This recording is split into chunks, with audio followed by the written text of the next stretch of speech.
Welcome back ناظرین.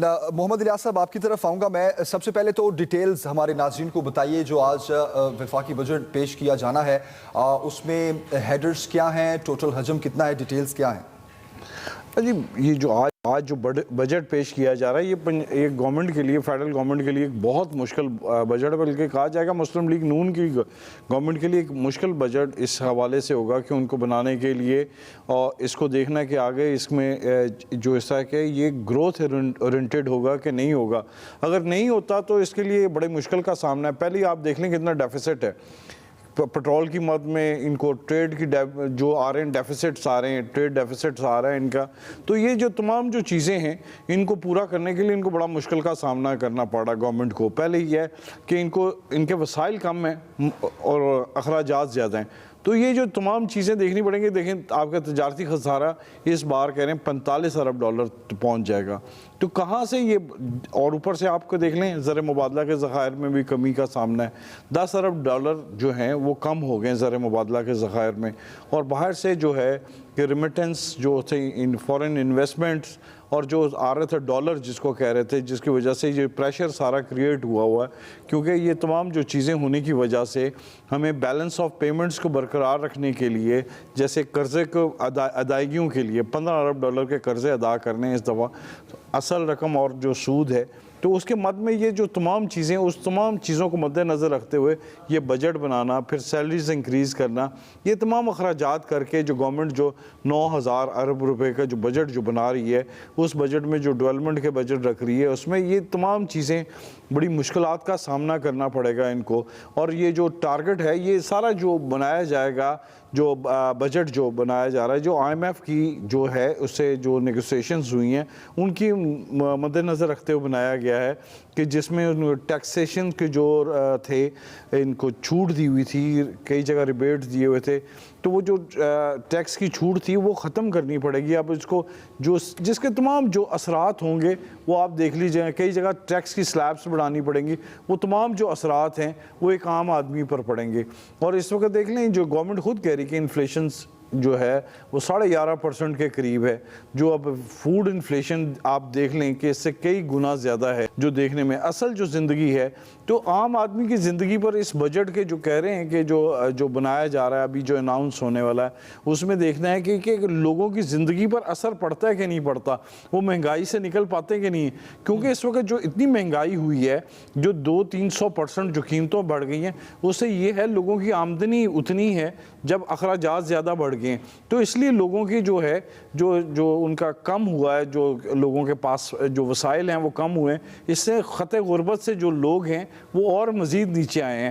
اب دیکھ لیں آپ پٹرول کی قیمت بڑھتی ہے, پٹرول کی قیمت کے بڑھنے کی وجہ سے آپ کی تمام چیزیں جو ہیں وہ فیول سے جو لنکس ہوتی ہیں, جس میں کھانے پینے کی چیزیں ہو گئی, جس کی آپ کی ٹرانسپورٹ ہو گئی, جو بھی تمام چیزیں وہ مہنگی ہو جاتی ہیں. اور ایون کہ آپ کی انڈسٹری ہے اس کی پروڈکشن کی بھی جو ہے وہ زیادہ اثر پڑتے ہیں. تو یہ تمام جو چیزیں ہیں گورنمنٹ کو دیکھنا ہوگا, ان کا مقابلہ کرنا. یہ شارٹ ٹرم نہیں ہوگا, یہ گورنمنٹ کے ایک بجٹ سے نہیں یہ پوری ہونے والی چیزیں. اگر یہ جو $6 ارب کا جو IMF سے جو پیکج ہے وہ ریوائیو کرنے کے لیے گورنمنٹ کو جو لینے کے لیے, قرضہ لینے کے لیے, اور یہ تمام چیزیں کرنی پڑیں گی, کئی سخت اقدامات کرنے پڑیں گے. اب دیکھتے ہیں کہ گورنمنٹ کس طرح نکلتی ہے. مفتہ اسماعیل کے لیے ایک بڑا ٹارگٹ ہے آگے جو اس کو پورا کر سکیں. اگر نہیں کر سکیں گے تو ٹارگٹ تو وہ دیکھ لیں, شوکت ترین صاحب نے بھی کتنے دعوے کیے تھے کہ جی ہم یہ زرعی انقلاب لے آئیں گے, اتنے قرضے دیں گے, یہ ہوگا, اس سے مہنگائی پر قابو آئے گا. دیکھ لیں آپ کے سامنے کہ اس پر عمل درآمد جو بڑا مشکل ہوتا ہے, کاغذی جو بیان دینا وہ بڑا آسان ہے, اور یہ آسانی سے یہ مسئلے حل نہیں ہونے والے. اب آپ دیکھ لیں جو تمام ہیں جو قرضے کس طرح دیں گے, حالات دیکھ لیں آپ, جو اصل حقائق ہیں اس کو مد نظر رکھتے ہوئے ان کو ملک کی اکانومی کو بھی ریوائیو کرنے کے لیے, یہ ملک کو یعنی وسائل پیدا کرنے کے لیے ان کو انٹرنل جو ڈیفیسٹ آ رہا تھا پٹرول کی مد میں, جو کہہ رہے تھے کہ 30 سے 40 ارب روپے کی سبسڈی $40 کی سبسڈی دینی پڑی تھی. ویسے تو سبسڈی ان کو گورنمنٹ کو پچھلے مہینے 188 ارب روپے کی, اتنی کہ 80 ارب روپے کے قریب دینی پڑی پٹرول ڈیزل وغیرہ میں. تو یہ جو تمام چیزیں ہیں اس کو ختم کرنے کے لیے گورنمنٹ اپنے وسائل کو جو خسارہ پورا کرنے کے لیے ان کو امپورٹس پر پابندی لگانی پڑے گی. کچھ ایسی چیزیں ہیں